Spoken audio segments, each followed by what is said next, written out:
What up, everybody, and welcome to the FB and Goob Show. I am FB, I'm the Goob. sponsored by the Good Time Tavern of Livermore, California. How's the Goob? Oh, the Goob is all about to bitch about painting and all sorts of wild weekend things. But then we've got the shattering news that just happened. Willie Mays has passed. The Giants legend, the legend from the New York Giants, the San Francisco Giants, the Birmingham Barons. And honestly, it kind of shook me up. I definitely wanted everyone to comment below about your favorite Willie Mays memory, because I know most of mine had to do with when he was really old and just like giving batting tips to random people. You know what I mean? So anyway, I had to start off with that, which I guess I have none, if you want to know. You ain't got none? Nah, but you've seen the catch over the shoulder over and over again. Sure, I saw that guy for the Pirates do it too. His looked better. There you go. And then after that, that's the Dodgers fan. Says the Dodgers fan. And yes, we shall dedicate this show from the FB show to Willie Mays and not the Dodgers. Which kind of leads me into the next question, because I mean, right now everyone has huge division leads in baseball. I can show you the chart, but you can't see it anyway. But honestly, I can see it. What are you talking about? You can see that? Looks good. I mean, I can see it. Yeah, why? I can see the Dodgers in the lead. Yeah, no, there's big leads everywhere in baseball. And is there going to be anything interesting is my next question to lead into baseball. Like, can the Dodgers lose it? Can the Indians blow it? Can the Yankees give up their, I guess they got the smallest lead. Orioles got to be close, right? What are the Orioles sitting behind the Yankees? So my baseball knowledge is not as strong as it should be right now, but the Orioles are still playing well, right? Oh yeah, they're within a series. I mean, obviously the Orioles, I believe, are probably the biggest threat to any division leader right now. Yankees are playing very well. They're flying high on this Judge, Juan Soto. I heard they brought a kid up today, some Rice kid. He got a hit in his first game. Yeah, there you go. We always have to worry about the Yankees, right? I mean, the New York Yankees. So I agree. I hate it. Go Orioles. Do you think the fact that Boston stole 9 bases in one game against the Yankees, led by the best fantasy baseball player in the league right now, Duran? He might be, if you're in one of those weak leagues, check out Duran from Boston. He's stealing bases, being crazy. But anyway, yeah. So the Yankees have a problem. They can't. Is that the first time? Is that the first time the Yankees have been stolen on like that? 9 times in a game. That sounds like a lot. I mean, that sounds like. Yeah. Well, it's a record for Boston. I don't know. They didn't say if it was a Yankees record for giving up steals, but I'm assuming it's pretty close. Got to be, right? Yeah. I mean, all right, so Yankees have a weakness. What other teams in baseball have a weakness?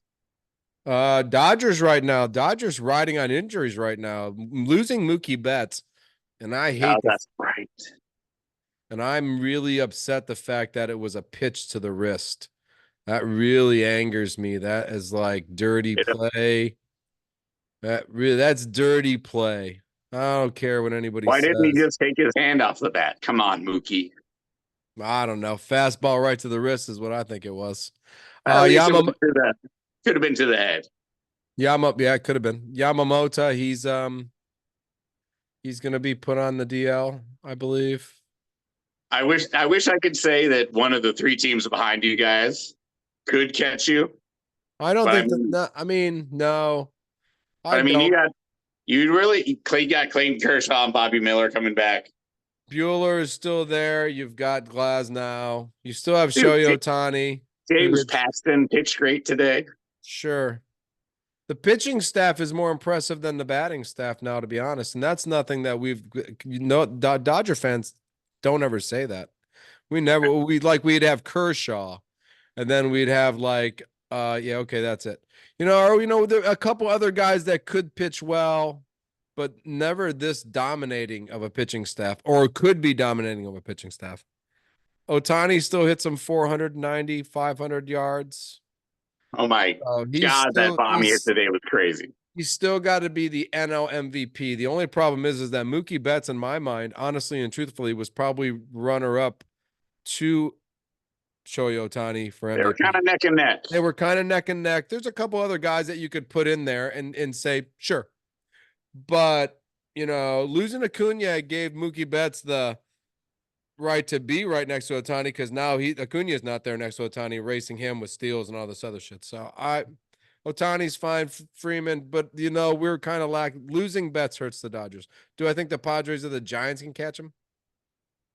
No. Arizona caught the Padres and Giants. They're now in second place. So, well, they're the defending National League champions. yeah, I guess they are, huh? Yeah. Maybe they get hot. Who knows? Yeah, maybe they should be there if they are the defending National League champions, or they were a big fluke, and so we'll see. Baseball, long way to go. Do I see any changes happening? How are the Guardians doing?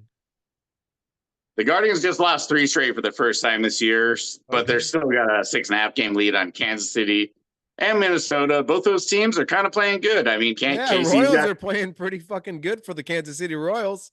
They've got an AL MVP candidate, Bobby Witt Jr., leading the league in batting average, close and stolen bases, RBIs. He's up there. Bobby Witt Jr. I can't believe his dad was a pitcher. Maybe that worked out because Pops pitched and he hit whatever. Right. Yeah. But so that's exciting. Minnesota's catching fire. They got Royce Lewis, who's hit like 7 home runs in the last 11.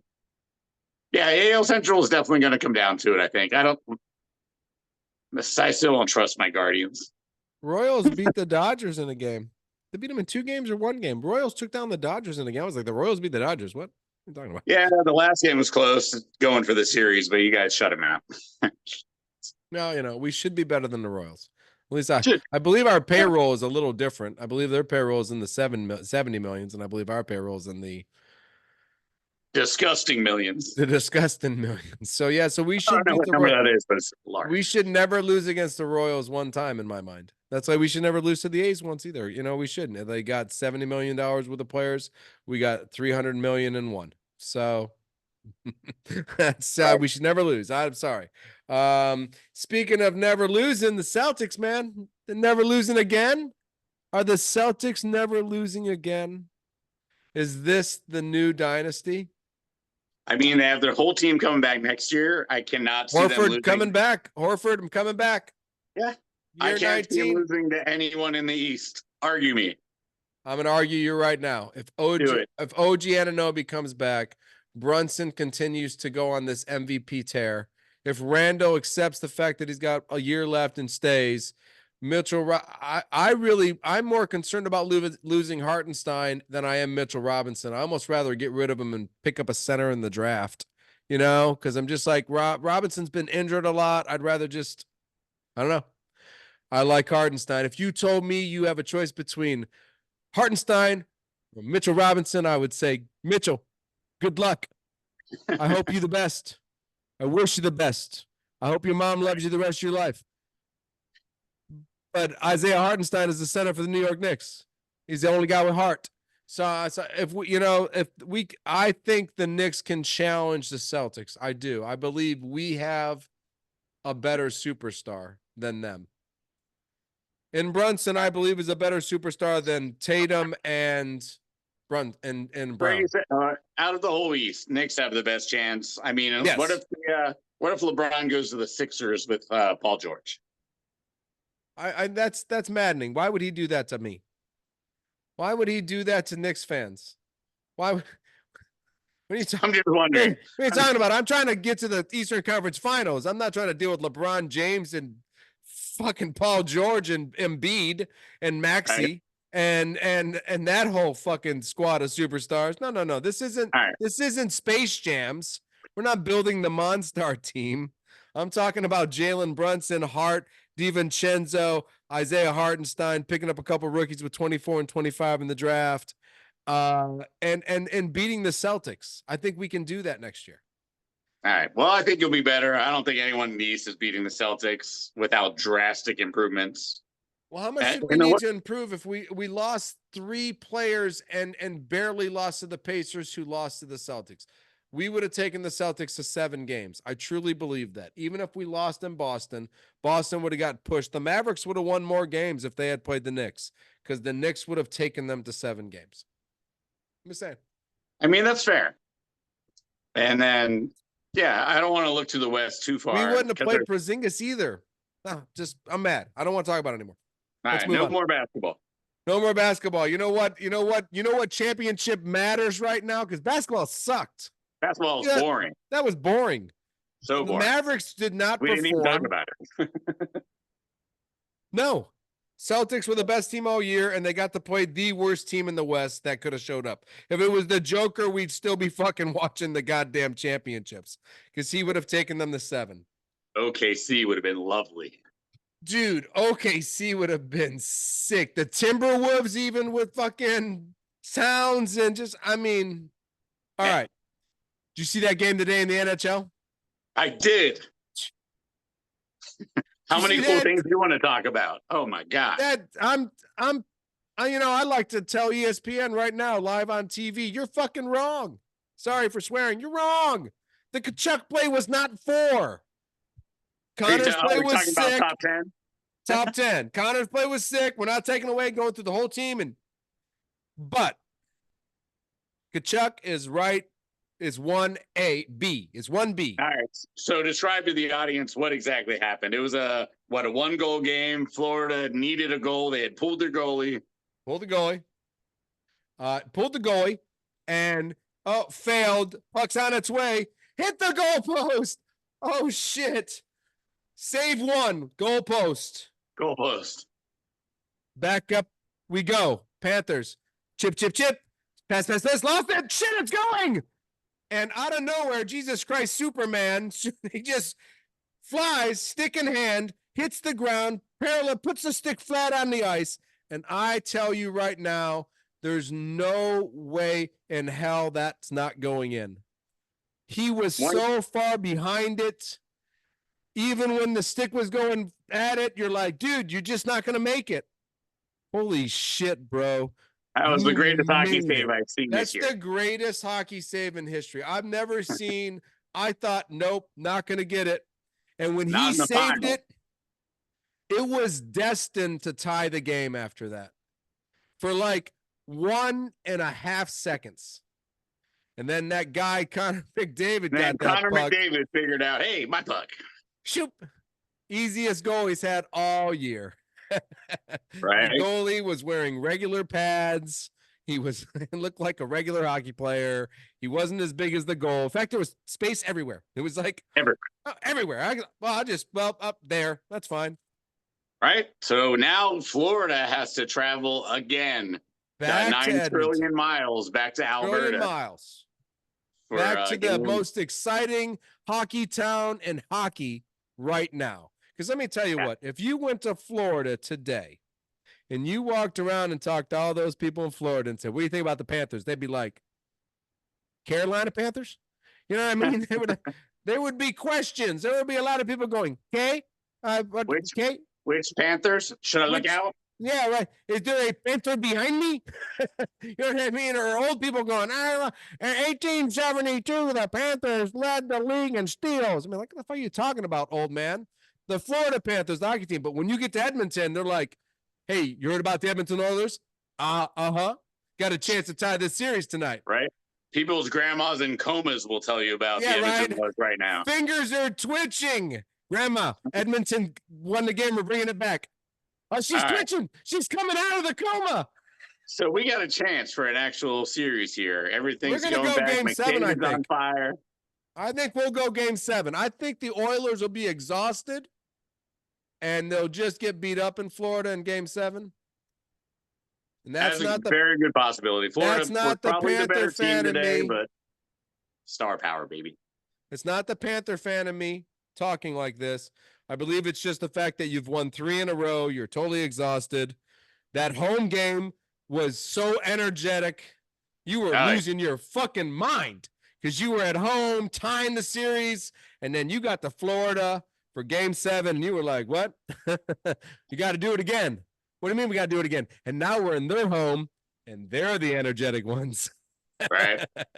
So I Yeah. say game 7, Florida takes it, but shout out to the Edmonton Oilers for making hockey the #1 finals this year, because the basketball finals was horrible, was boring. It was a bad product from the NBA. I hope next year's in middle season is better than this finals. Me too. Yeah, I know. I'm just saying. Listen, NASCAR rocked.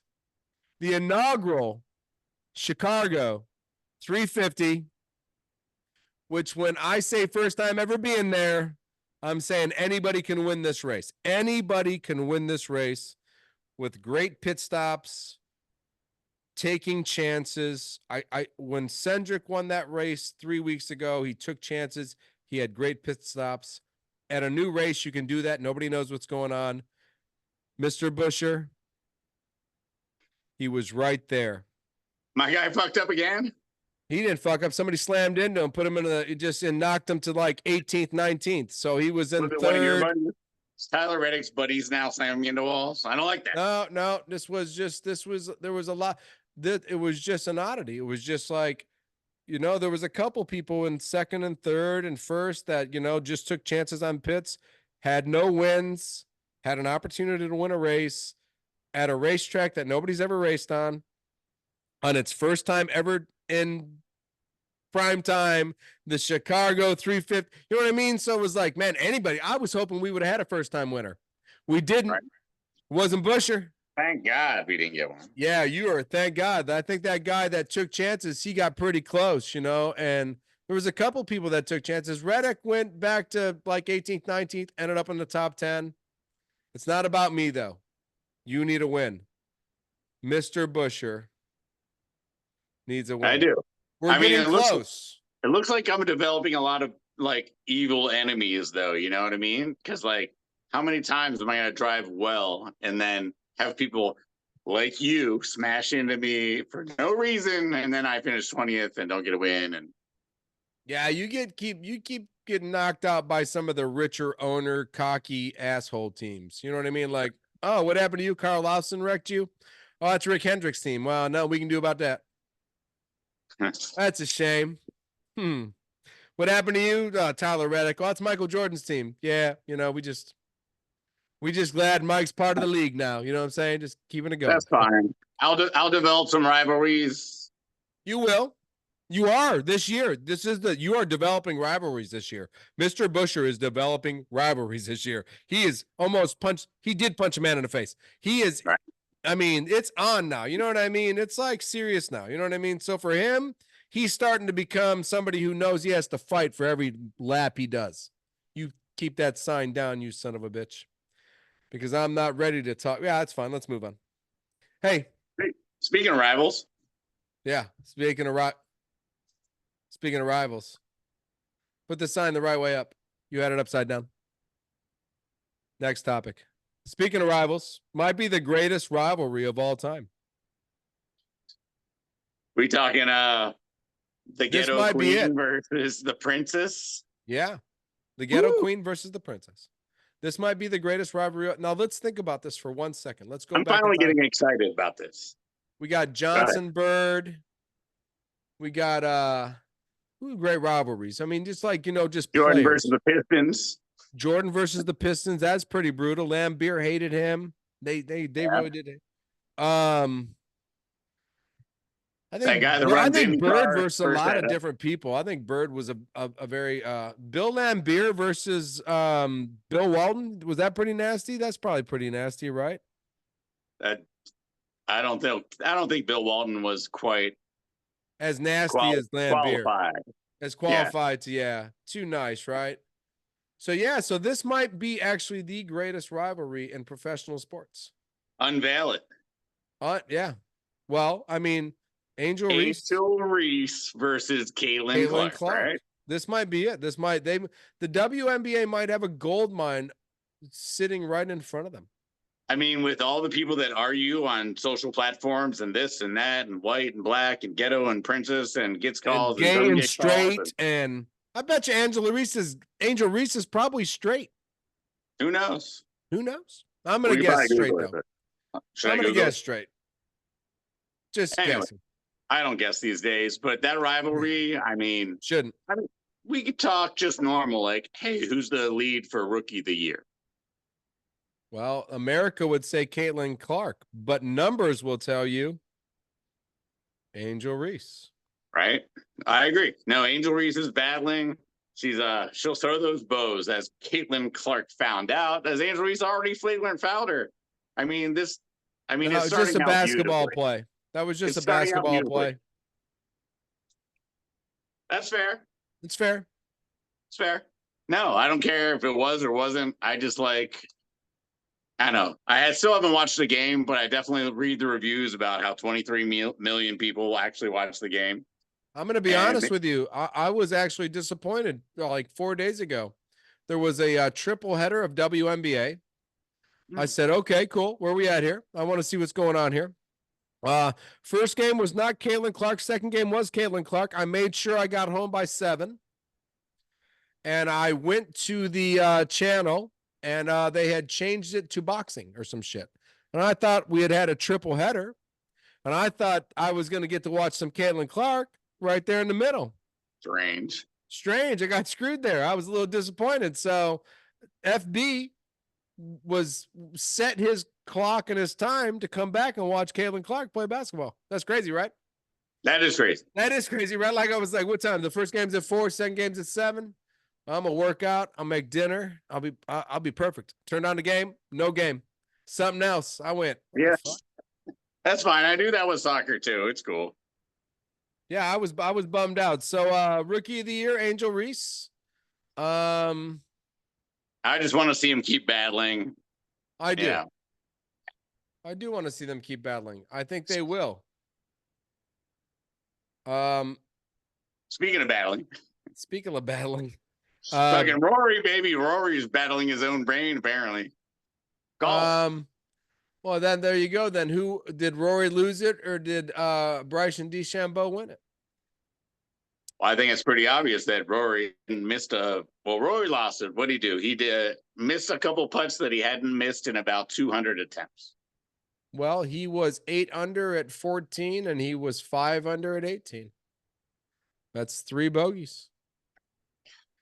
Bryson DeChambeau was 6 under the whole time and finished at 6 under. Never lost a stroke. Just played par golf the whole way. Hey, sometimes at the U.S. Open, you got to do that. Tough conditions usually there. But his last, so 18. Set the scene again. Once again, I believe. We set the scene with Rory missing that putt and giving Bryson DeChambeau an opportunity to par. To stay where he is. To stay where he is. Except for the fact that off the tee, put that shit in the middle of nowhere. Anchor. Yeah, I mean, like nowhere, like pine straw, tan bark, and fluffy grass. I mean, or long, stringy grass. That was like, oh, man, dude, you're in trouble. You're going to bogey too. But he just got it straight and put it in the bunker. His bunker shot, that's why I asked you, did his nerves in the sand to go 55, put it 2.5 feet from the hole, under it, did that shot win it, or did Rory just completely lose it? I mean, I'm going to stick with Rory lost it because of the fact that his putts they fit on this little YouTube screen right now. And I was drilling 9-footers the other day, like it was nothing. And no, Bryson, he did what he had to do. You know what I mean? Play par golf. Play par golf, man. Play par golf, man. And so Rory lost it. -6 after 72 holes. And the last couple holes you play par, should be all right. Yeah, that sand shot was impressive. I'll be honest. Sure. I mean, I don't know. It was kind of Phil Mickelson-esque. Yeah. I mean, even pre-gambling. Yeah, kind of. Even though last, like at the other tournament he just played for a major, he like chipped in from the sand on that one shot. So I was like, well, if anybody can do it, Bryson DeChambeau out of the sand, we've already seen what he can do. Nice. So Yeah, I Do was that. excited for it. I was happy to see him win. I was kind of tripped out. Like, I didn't know that the US Open was this serious, but like Rory got that bogey, and like when he was walking away, all the fans were cheering, USA, USA. And I'm thinking, this is a golf tournament. This just turned into a live tournament. What's going on here? Oh You know yeah, what I it mean? became the Davis Cup all of a sudden. And yeah, right. And then when Bryson DeChambeau got up to the 18th hole and he was about to putt for par, but it was like US, he was like, hey guys, calm the fuck down. Let me make this putt first. USA, USA shit. Right, that might So work when I'm doing hurdles, but not when I'm trying to putt. yeah, right. I'd be excited when I'm doing hurdles. So speaking of doing hurdles, better pick up your little sign there, buddy, because we're moving on. I think Brandon Ayuk is jumping through hurdles if he thinks he's going to get the same money as Amon St. Brown.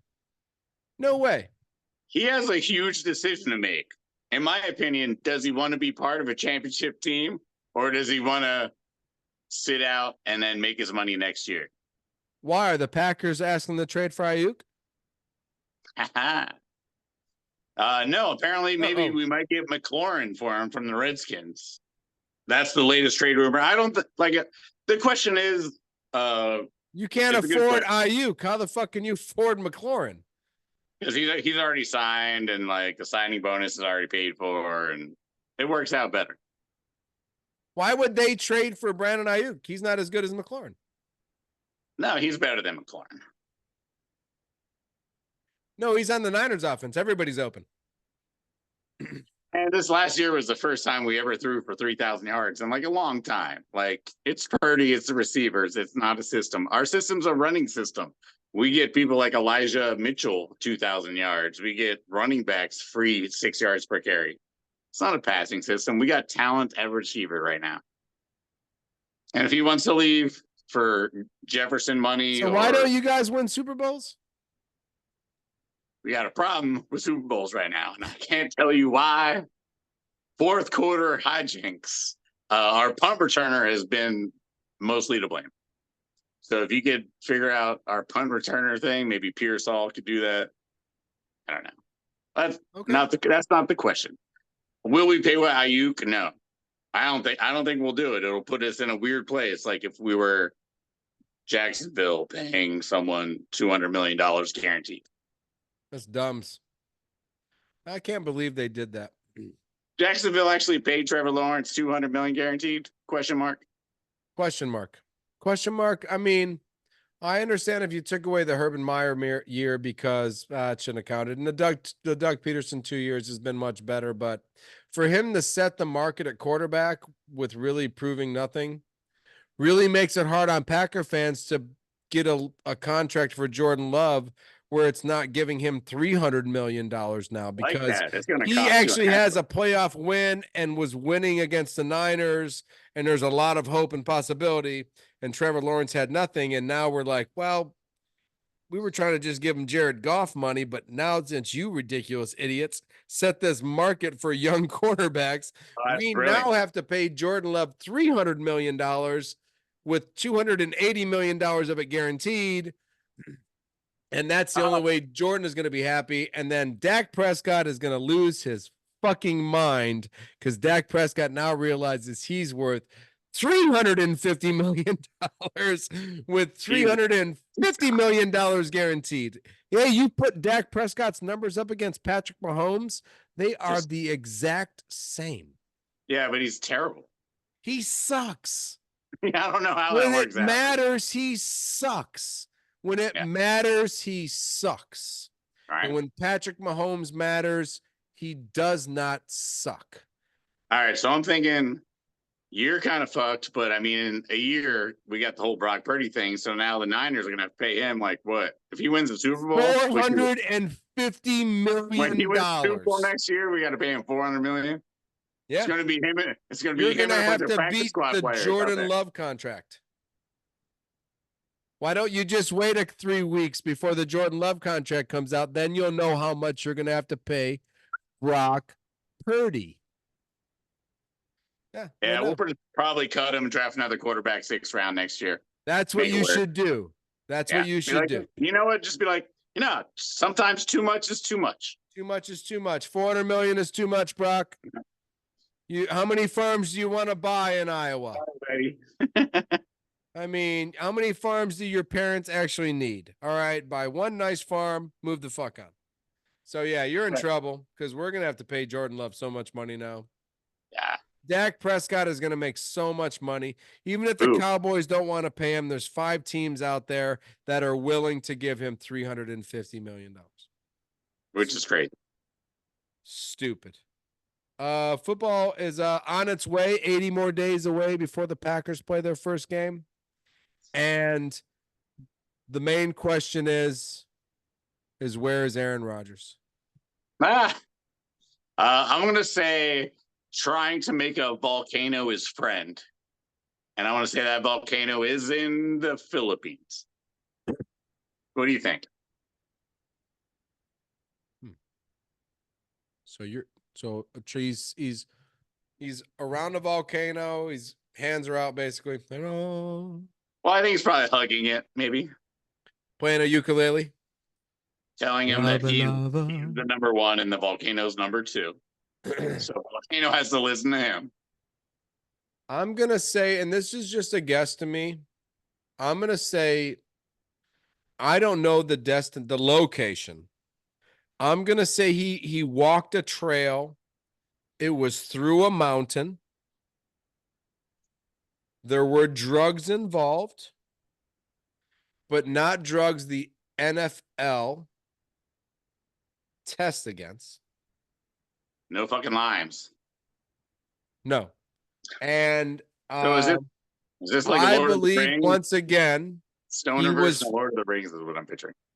well, no, I mean, listen, I think he once again is doing what Aaron Rodgers always does before he goes into a football season. He finds his inner self and his inner peace so that when he's on the field, he slows the game down enough to that when he finds the Niners in a game in the playoffs, he loses. So I mean, that's where I think he's at. It's like that hole in Outer Range. He just dips his toe in so we can slow stuff down, but not completely go back in time. No, he doesn't want to go back in time. He just wants to slow everything. He goes to a spot where like this is his meditation place. I mean, honestly, he's put the numbers up. So whatever he goes and does before he shows up, it's working. You know what I mean? He just can't figure it out in the end. He can't beat the Niners. Right. Yeah. Well, he hasn't done anything for the last 3 years, let's be honest. Not a damn thing. Well, he won 2 MVPs. Eh. I know. I'm just saying he won 2 MVPs. Yeah, no, you're right. I can't wait to miss him. I can't either. I can't wait till he's gone. I don't have to see him anymore. It's just Jordan Love and whoever the Jets have now. You know what I mean? Favre did it to me too. I'm fine with it. Favre did the whole leave in, went to here and there and fucking whatever, and now he's gone. We've honored him. We moved on. You got anybody you'd like to honor this week? Do you have any performers of the week that you'd like to honor? You know, I've been all about the Euros this week. I mean, the European Championships in soccer / football, depending on where you're listening. Why do the British call it football and they get all pissed off at us calling it soccer when every other country around them calls it a different language? Italy, it's calcio. Netherlands, it's something else. Anyway, so fuck the British. But so Slovakia gets my performance of the week because they beat the whole Belgium. country or the team of Slovakia? The team of Slovakia. No, the team of Slovakia. They always get my fucking performer of the week. Yeah, exactly. They got to live in Slovakia. Oh, Bratislava is a great little city. Don't worry about it. They're fine. Oh, it's great. Yeah, no, but they great beat to Belgium. visit or to live there. I was there in the summer. I'm not sure how the winter is. You might need a winter home somewhere souther. You have to be a snowbird to live in Slovakia. Maybe. You have to have a Florida home. It's possible. It's possible. Yes. All right, that's fine. All right. Go So on. yeah. So I'm just super psyched about all the Euros. Germany's killing it. We'll get to it next week. I'll make it an actual category one of these weeks. Who's your performer of the week? I bet you got some. My kids did good for Father's Day. They're my performers of the week. They I didn't have to cook all the meals. They helped me cook one of the meals. I did eventually clean all the dishes. we'll figure this Father's Day thing out eventually. For all you other fathers out there, especially you single ones, single fathers have it the hardest because single fathers really don't have somebody doing the shit. I mean, unless you jump into a relationship, but I'm an actual single father. I don't have anybody. It's just me. So it was like me and the kids, and it was like, all right. So yeah, it was good. I feel like there's a Disney movie out there just for you. I'm pretty sure there is a Disney movie out there just for me. I did get a cool hat, said best dad ever. I said cool enough. Nice. You like And then my daughter, who likes to continuously buy me hot sauce, I got the grenade hot sauce. So it looks like a grenade. Did you tell her you're Scottish? You know what? I'm starting to think maybe I should back down on some of the hot sauce here. I really do. I mean, Right. I don't know if the body can keep up with it. You know, it's starting to beat me up a little bit. But it was very good. Actually, it was. You know what? Out of the last 3 hot sauces she has bought me, it was the only one I could actually eat. Because the other one was like triple death monkey and this and then the one after that was like probably shouldn't eat it. And that's the label. Don't eat it. I was like, well, Jesus Christ, Just a Sophia. bunch of crossed out swear words. Yeah, it just was like death, die, fuck. You know what I mean? It's like, well, why'd you buy me this? Daddy has to be able to use it. You know what I mean? I use Cholula for a reason because I can put it on my burrito and eat it. You know? Hey, maybe she wants you to use it for practical jokes. Nah, she's already got a practical joke here. She's waiting on you to get here. So. Ah, no. Yeah, it sucks for you. Yeah. What are you excited about next week, other than Sophia's practical joke? I'm excited about more soccer. I USA. thought you were excited about sex. I'm excited about. I am. Yes. I'm excited about that too. Whenever that happens, that'll be cool. But Copa America. Copa America. You're excited for Copa America? Yeah, USA plays Bolivia on Sunday. So we'll be able to talk about that next week. And eventually, hopefully, we get to beat like Brazil or Argentina or someone cool. So what? Okay, keep going. We tied Brazil when we played them last week. So I was excited about that. We did. We tied Brazil. That's huge. Yeah. A big win for us. That tie with Brazil was a win, yes. It's a big win for us. Yes, it is. So I'm excited about that. More soccer. Tell me what soccer ball that has on it down below in the comments. Go ahead. I'm excited. I'm excited for the Busher saga. Oh man, he needs a win. Every week I just tune into NASCAR. I tune into NASCAR. I hope Reddick gets his win, as always. But I do watch the saga of Mr. Busher trying to get his win. Trying to get into that goddamn playoff, sitting on the cut line. He's just right there on the cut line. He's fucking cutting it. He's just like, he needs every point. So yeah, I'll be watching that. Here's the honest truth. Kids leave tomorrow to go on vacation for 6 days. I actually don't work this week. If there is a concert and you don't want to work the shift, I'll take it. But I might like just work out a lot and take baths and rest. And I've had the kids for like 17 straight days because it's vacation time. So she keeps going on vacations and I keep having to make up the fact that she needs to go to work and I'm still working. Like kids, drop them off, go to work, pick them up, go back to work. I'm like, all right. But there is no next topic. I'm FB. I'm the Goob. Peace.